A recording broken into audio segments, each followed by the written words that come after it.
Course, though, like we've been saying, if you don't have to hit the roads today, experts just advising this weather is not a good time to be out on the road. No, not at all. As Kevin was mentioning, the snow is going to increase. The winds are going to increase. It's going to get more hazardous as the day continues. Joining us live right now, though, from a plow truck in Kalamazoo, we've got Yasmin Ludi. She's got the latest on the road conditions there. You guys have been out and about. What are you seeing, Yasmin? All right, you guys, I am here with Mike Warren, the owner of Oasis Lawn Care. Mike, how long have you been out here today?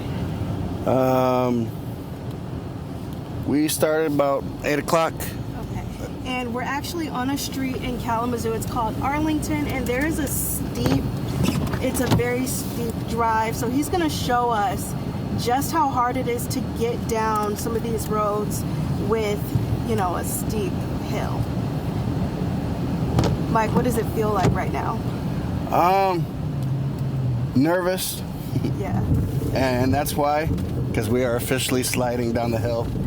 And I don't know if you guys can hear it, but it sounds like his brakes are struggling just a little bit when he stops. That's because the ice on the ground and all of the packed snow, we were sliding a lot. And there's quite a few hills around this residential area.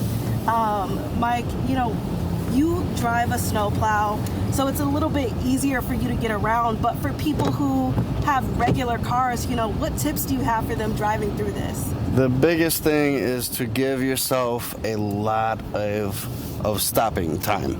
The longer distance you have, the easier it is to stop.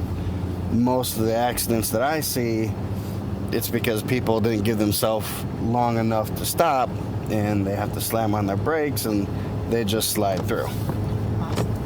Thanks, Mike. We're going to send it back to you guys.